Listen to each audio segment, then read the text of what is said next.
The gentleman has the floor to debate the resolution. Thank you, Mr. Speaker and members of the House. In June of 1963, in the city of Detroit, in an earlier version of a speech that came to be known as "I Have a Dream," Martin Luther King said this of the struggle for freedom: "Even if he tries to kill you, you develop the inner conviction that there are some things so dear, some things so precious, some things so eternally true that they are worth dying for." This Memorial Day, and with this resolution, we come to pay tribute to those in America's history who had that inner conviction that the eternal principles and ideals upon which rests freedom in America were worth dying for.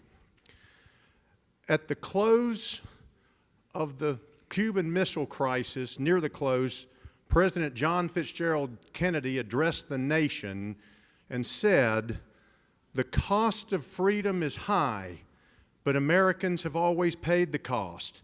And one path we will never choose is one of surrender or submission.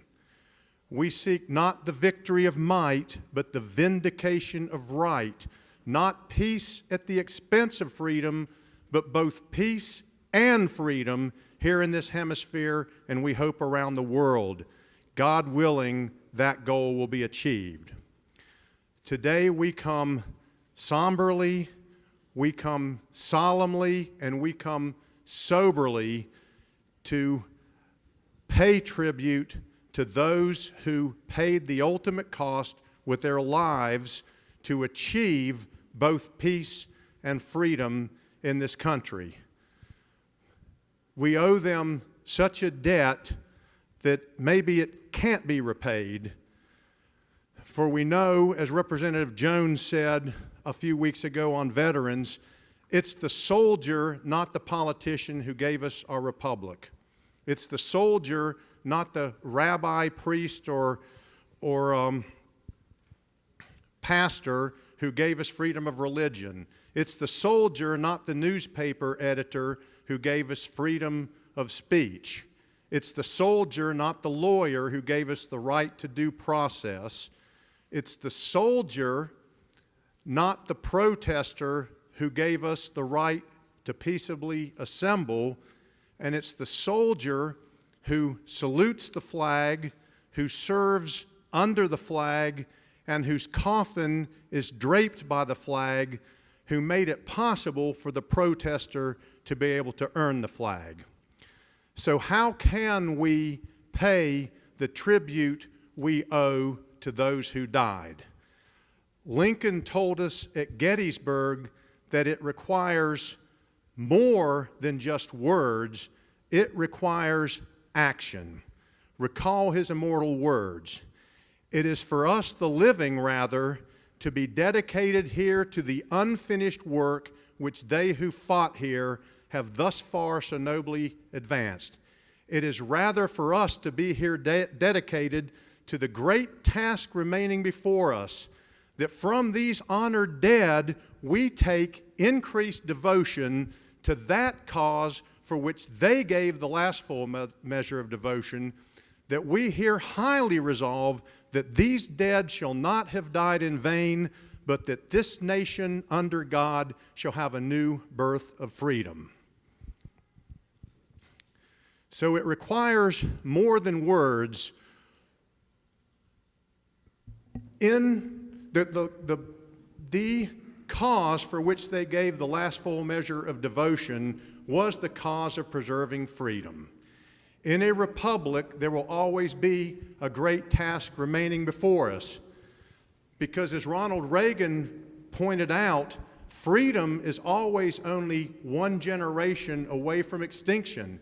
We didn't pass it on to our children in the bloodstream. The only way that they can inherit the freedom we have known is if we protect it, fight for it, defend it, and then pass it on to them with the well-taught lessons of how they in their lifetime must do the same. And if you and I don't do that, then we may well spend our sunset years telling our children and our grandchildren what it was like once to be free in America. And ladies and gentlemen, I fear we are approaching that day. A leading veterans group has said that most of our veterans, most of those who served, certainly those who died, possess 7 attributes: duty, honor, courage, commitment, integrity, country, service. And we see that that is true, because we do have a duty to those who died before. If we let the course of freedom get off course, if we're the generation that loses freedom or even turns over in America weaker and worse off than we got it from the preceding generation, we've broken faith with those very people we purport to honor on this holiday weekend. So I think that should be a sobering thought to everyone in politics. We can still give this nation a new birth of freedom, as Lincoln said. And that, I think, through our actions, will be the only way we can truly honor those who, in the words of Lincoln, and those we honor today and this weekend, we can truly honor those who laid such a costly sacrifice upon the altar of freedom. For what purpose does the gentleman